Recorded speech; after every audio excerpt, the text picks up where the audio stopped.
जी बिस्मिल्लाहिर्रहमानिर्रहीम। Kirchhoff's current law जो आपका पहला टॉपिक है किरचॉफ्स लॉज के अंदर। किरचॉफ जो साइंटिस्ट था बेसिकली इस उल्लू के पट्टे ने दो लॉज दिए थे। एक पहला था करंट लॉ और दूसरा था वोल्टेज से लॉ। मतलब चूँकि हमारा सर वोल्ट अच्छा सा समझाइएगा मतलब। हाँ हाँ मैं समझाता हूँ बच्चा, आराम से समझाता हूँ। बस कुछ ये है कि मुझे आज ये मिल जाएगा कि ये चीज़ें ड्रा हुई पड़ी हैं आप, ठीक है ना। आपने मुझे अभी रोक लेना है, यस आपको चीज़ें समझना है तो ये बात आपको क्लियरली पता होनी चाहिए। अच्छा, यस सर मैं आपको रोक दूंगा। इसके अकॉर्डिंग जो पहला लॉ था किरचॉफ्स करंट लॉ, इसने कहा था कि कोई मीटिंग पॉइंट, जो मीटिंग पॉइंट होगा करंट का, यानी करंट आई अगर किसी पॉइंट पे मीट अप कर रहा है, यानी कुछ करंट आपके पास उस पॉइंट की तरफ आ रहे हैं और some sort of the current is going to leave that point, तो उसके मुताबिक जो टूवर्ड जा रहा है और जो उस पॉइंट पे जाने के बाद वहाँ से लीव कर रहा है, ये दोनों जो हैं आपस में इक्वल होने चाहिए पहली बात। अगर और इक्वल होने चाहिए या फिर इनका सम किया जाए ना तो ये नेगेटिव होंगे लीव करने वाले, पॉजिटिव होंगे इनकी तरफ आने वाले। तो इन दोनों का जो समेशन है वो शुड बी ज़ीरो। अब इसको हम देखते हैं जनाब। पहले सबसे पहले सपोज़ मैंने ये कहा कि आपके पास एक पॉइंट है, ये I1 जो है वो करंट इसकी तरफ, ये पहली रे है, I2 इसकी दूसरी साइड पे ये जा रहा है, और इसके बाद ये तीसरे प्लेस पे जो है ये इसका I3 है। इन तीनों स्टेट से जो आपका आई करंट होता है वो होता हुआ किसकी तरफ जाता है, ये पॉइंट की तरफ जाता है, और यहाँ से फिर ये I1 प्राइम जाता है, ये I2 प्राइम मैंने लिखा हुआ था यहाँ निकल जाता है, और इसको मैंने मेंशन कर दिया कि ये करंट का मीटिंग पॉइंट है, ठीक है। तो उसने कहा है कि ये करंट के मीटिंग पॉइंट पे जितने टूवर्ड है, फ्लोइंग टूवर्ड द पॉइंट है, और अवे जितना भी होगा उनका समेशन जो है वो इक्वल टू ज़ीरो होना चाहिए। अब बेटा बात यह है कि current basically flow of charges है या इलेक्ट्रॉन्स हैं, तो लाजमी सी बात है कि ये फ़्लो ऑफ चार्जेस है तो हम कहेंगे कि नेट जो चार्ज फ़्लो है वो आपका ज़ीरो होना चाहिए। अब हमने सपोज़ कि एक अपने तरफ से करंट किसी पॉइंट की तरफ फ़्लो करता है, हमने उसको I1 को पॉजिटिव ले लिया है जो उस पॉइंट की तरफ फ़्लो करता है। इसी तरह I2 करंट है, हमने इसको भी पॉजिटिव ले लिया हुआ है। अब ये दो करंट जो हैं वो आपके पॉजिटिव हो गए, और इसी तरह जो I1 का प्राइम है वो आपका नेगेटिव है और I2 का प्राइम भी नेगेटिव है। आपने चारों को जमा कर दिया, आपके पास I1 I2 माइनस आ जाएगा I1 प्राइम और माइनस I2 प्राइम। अब माइनस की जो टर्मिनोलॉजीज़ पड़ी हुई हैं बेटे, आप क्या करें, इसको इक्वेशन के दूसरी साइड लेके जाएं। तो आपके पास जब ये दूसरी साइड जाते हैं तो क्या होता है, उस पॉइंट पे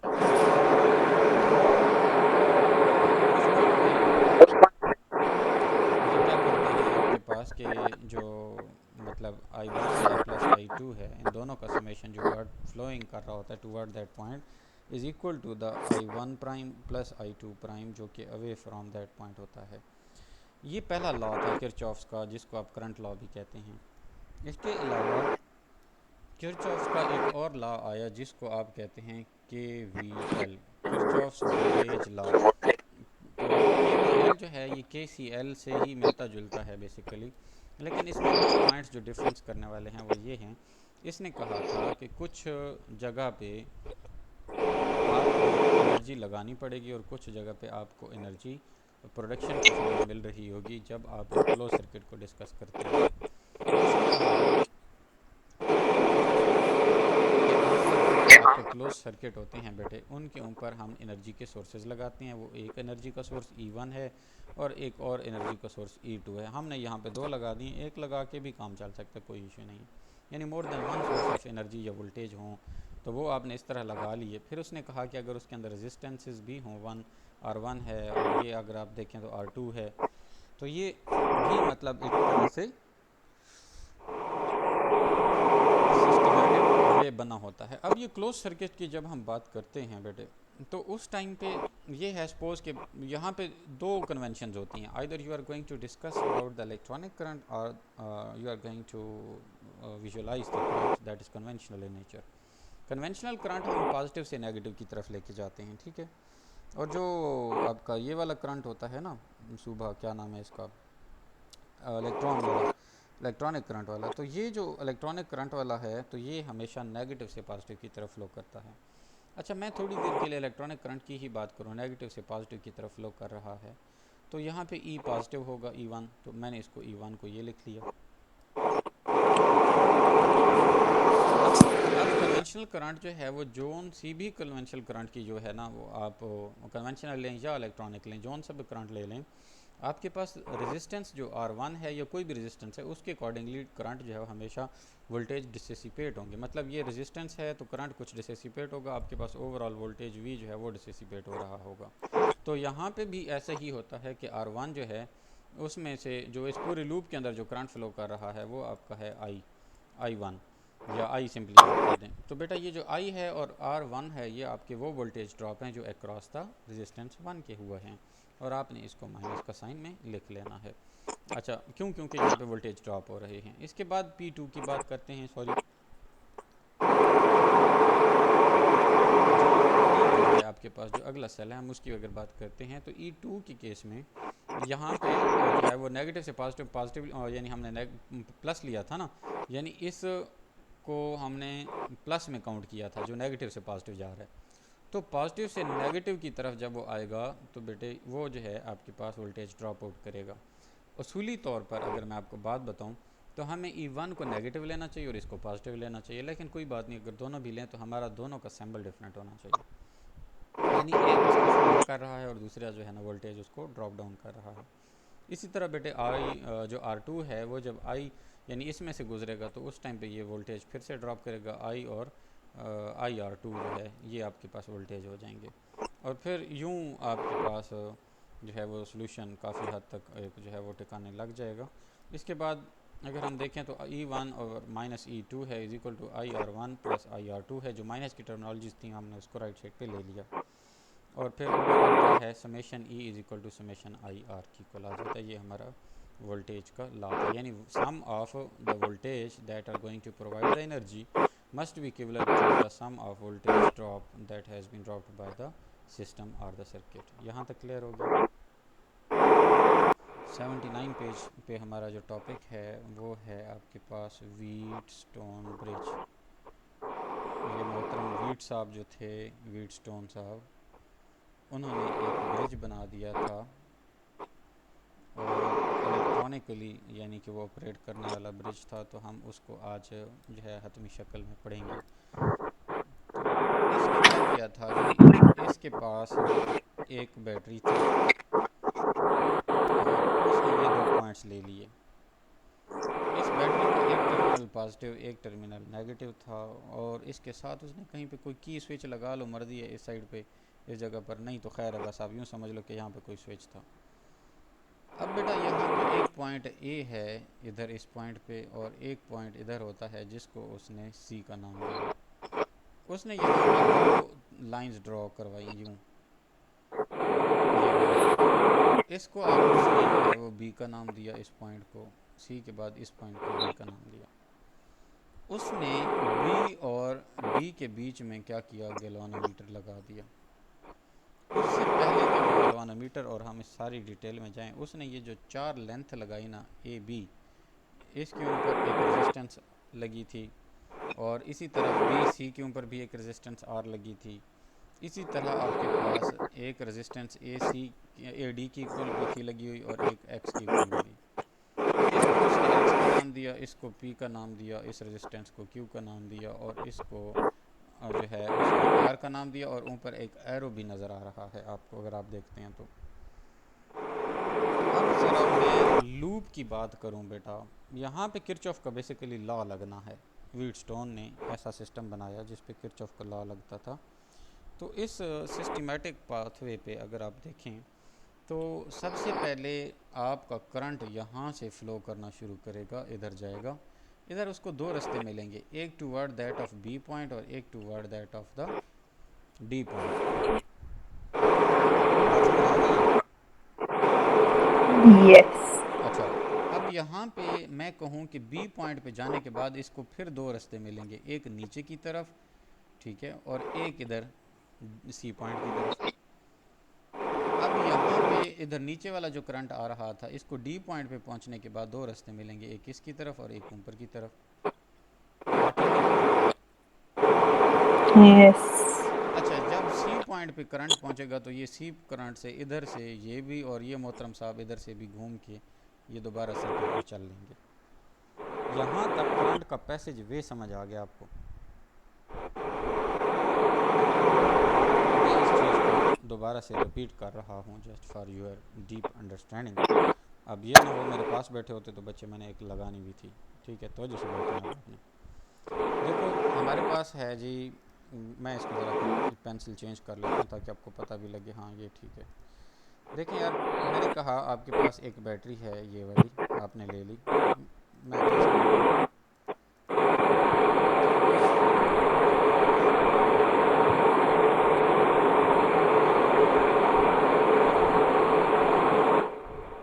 अच्छा, अब यहाँ पे क्या है सीन कि आपके पास एक बैटरी है और वो आपने क्या किया है कि इंसर्ट कर दिया एक क्लोज्ड सिस्टम या सर्किट के अंदर। बेटे यहाँ से करंट फ्लो कर रहा है, करते करते करते जब ये करंट यहाँ जाता है, इसको दो रास्ते मिलते हैं, एक ऊपर की तरफ और एक मिलता है टूवर्ड डी साइड। जब ये डी साइड जाता है तो डी साइड पे ये आने के बाद फिर इसको दो रास्ते मिलते हैं, एक ऊपर की तरफ और एक क्या सीधा। इसी तरह बी पॉइंट पे जब करंट पहुंचता है तो बी पर भी दो रास्ते मिलते हैं, एक नीचे और एक टूवर्ड सी साइड। अब जब आपके पास ये बी से जब सी की तरफ नीचे आ रहा है, इसी तरह कुछ करंट डी से बी की तरफ भी जा रहा है, इन दोनों का आपस में क्या होता है, क्रॉस सेक्शन या क्रॉस होता है। जो करंट ज़्यादा होगा दूसरी साइड पे करंट जो है वो चल पड़ेगा। यानी मैं अगर कहूँ कि जो हैवी वाला होगा ना, 50 वोल्ट ऊपर से आ रहा है 50 एम्पियर और नीचे से 30 एम्पियर जा रहा है, तो ओवरऑल नेट जो है वो आपके पास 20 एम्पियर नीचे आता रहेगा। बात समझ आ गई? Yes sir. अब यहाँ से जो बी से सी की तरफ ये आता है और इधर से ये जाता है, ये दोनों मिलने के बाद इधर से यूँ वापस चल लेते हैं। अब बेटा इस सारी दूसरी बार रिपीट करने का पर्पज़ क्या है इस स्टोरी को, कि यार ये आपको पाथवे तो समझ आ गया है।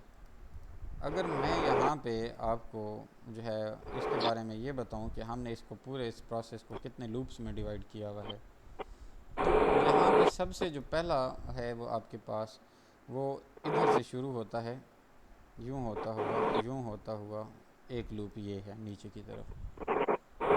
एक लूप ये है कि जब करंट यहाँ आया था तो इधर से यूँ गया और उसके बाद क्या हुआ, इधर से होता हुआ एक यूँ गया, यानी ये ऊपर से घूम के आया एक। दूसरा केस क्या था कि इधर से जाता है ये, ठीक है, और ये आपका इधर से जाता हुआ ऊपर से जाता हुआ ऊपर से नीचे इधर आ जाता है।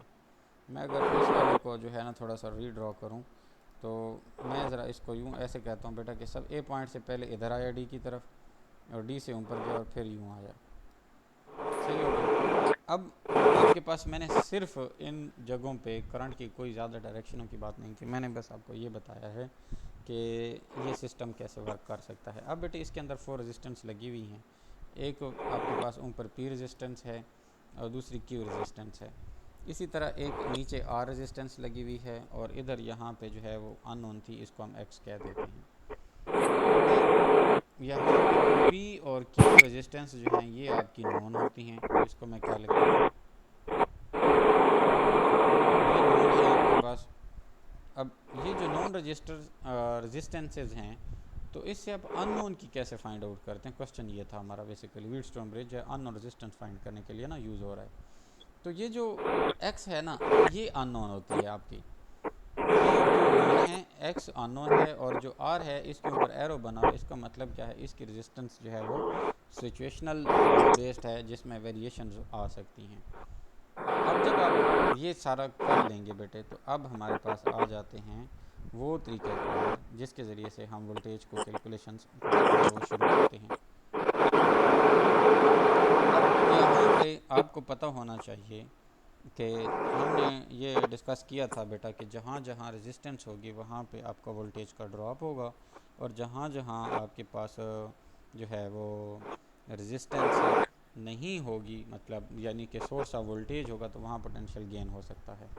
एक चीज़ और ऐड कर दूँ यहाँ पे कि ये जो व्हीटस्टोन ब्रिज है ना बेटे, ये एक तो अननोन रेजिस्टेंस की वैल्यू फाइंड करने के लिए होता है, और इसमें जो गैल्वानोमीटर होता है ना, ये ऊपर से नीचे आने वाला करंट एक है और एक नीचे से ऊपर जाने वाला है, ये इन दोनों को मेजर करता है।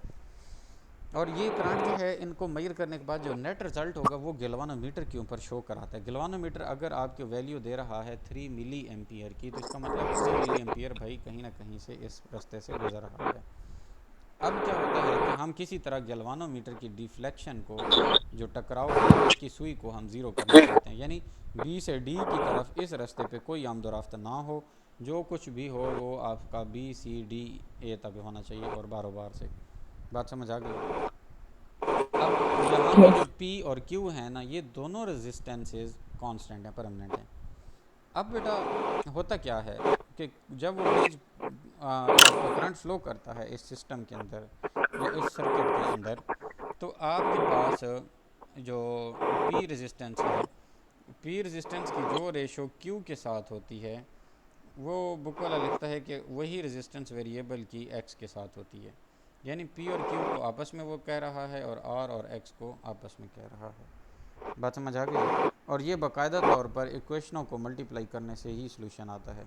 अगर मैं बात करूँ कि उसने इसको कैसे ड्रा आउट किया है, तो बेटे वो भी एक सिस्टम है, क्या कहते हैं, मतलब एक तरीका है कि आप ये चीज़ें जो हैं वो आप ड्रॉ कर सकते हैं, ये इक्वेशन की फॉर्म में आप लिख सकते हैं। अच्छा, यहाँ पे मैं ज़रा चीज़ ऐड करूँ तो ये मैंने आपको बताया कि P over Q is equal to R over X के इक्वल आ जाता है। और फिर अगर आपने अननोन की जो वो फाइंड आउट करनी है, जो रेजिस्टेंस होती है, तो X जो है, ये जहाँ से आप देखें, ये X, ये आप इधर ले जाएं इक्वेशन के और बाकी को उधर ले जाएं। X will be equal to R, ये वाला R, और फिर इनटू Q ओवर P, ये जो है आपके पास रिज़ल्ट मतलब देगा, और ये चीज़ आपके साथ जो है एक तरह से बनेगी। यानी आप अननोन, इस इक्वेशन से आप अननोन रेजिस्टेंस जो है वो भी फाइंड आउट कर सकते हैं, जिसमें आपके पास 3 रेजिस्टेंस हैं और वो आपस में रैंडमली, मतलब आप अकॉर्डिंग टू स्टेशन जो है ये मल्टीप्लाई करके रिज़ल्ट आपने निकाल लिया है। ये बच्चे व्हीटस्टोन ब्रिज का आइडिया हो गया आपको?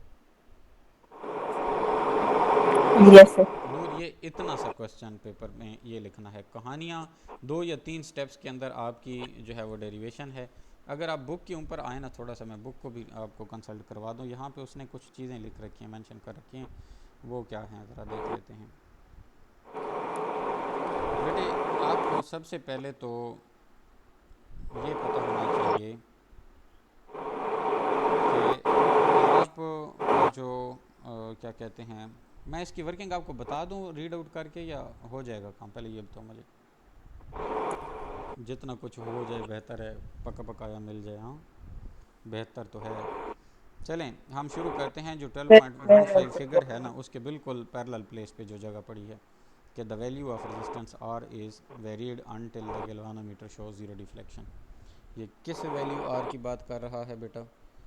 ये बात कर रहा है आपके जो ऊपर ये पड़ा हुआ है ना, ये आर वैल्यू, यहाँ पे ये वाला, इस आर की वैल्यू की बात कर रहा है। अच्छा, अब यानी कि ये कह रहा है कि under such condition the bridge is said to be balance. जब वो गैल्वानोमीटर ज़ीरो डिफ्लेक्शन शो करवाएगा, जिसमें ऊपर से आता हुआ करंट और नीचे से जाता हुआ करंट जो है इक्विवेलेंस होंगे, तो उस टाइम पे इसको क्या कहेंगे बेटे हम, कि इसको कहेंगे कि that is the zero deflection एक तरह से। अब इससे जो अगला पॉइंट समझने वाला है वो ये है कि let I1 and I2 be the currents. अगली लाइन पे आ रहा हूँ। उसको जब आपके पास गैल्वानोमीटर ज़ीरो डिफ्लेक्शन शो कराएगा तो हम उसको नल पॉइंट देते हैं, उसका हमने एक नाम रखा हुआ है नल पॉइंट। तो इसके बाद वो लिख रहा है कि let I1 and I2 be the currents through P and R respectively. P देखें जी, आपके पास I1 है जो P की तरफ जा रहा है, और P देखो मैं इसको थोड़ा सा समझा देता हूँ। अच्छा बेटे,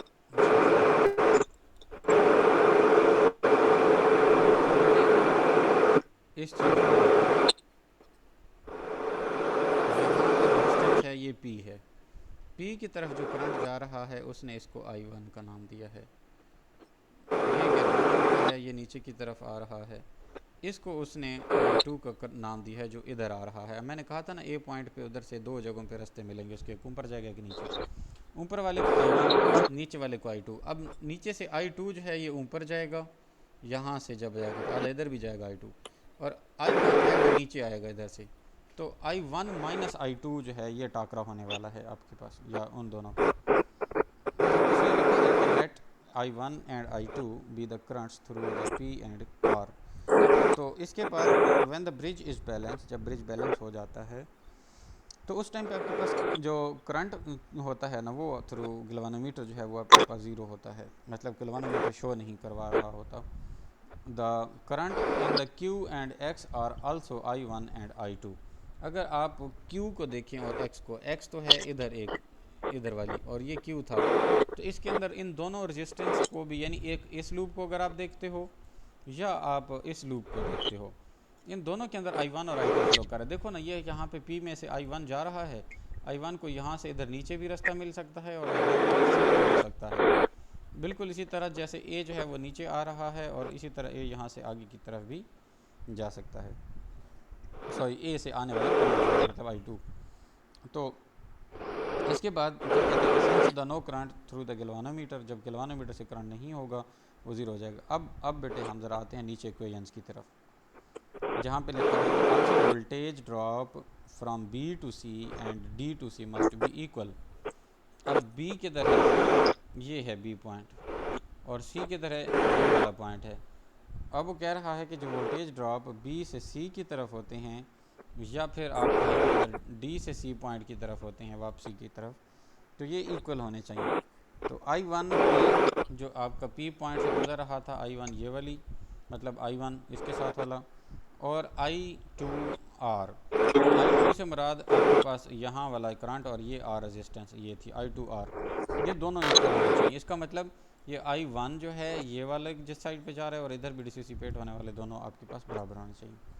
इसके बाद है I1Q, यानी ये जो Q इधर थी तो इधर से जो I1 फ्लो करता है, और इसके बाद आपके पास जो नेक्स्ट है कि जो चीज़ आ जाती है वो क्या है, I2X। I2X मतलब जब ये I2 इधर से X वाली फील्ड से गुजरता है तो उसकी डिसिसिपेशन की बात हो रही है। इन दोनों को आप डिवाइड करने के बाद बेटा सिंप्लीफाई करेंगे तो आपके पास व्हीटस्टोन ब्रिज क्लियर हो जाएगा। नूर काफ़ी है बेटा? Yes, I guess so.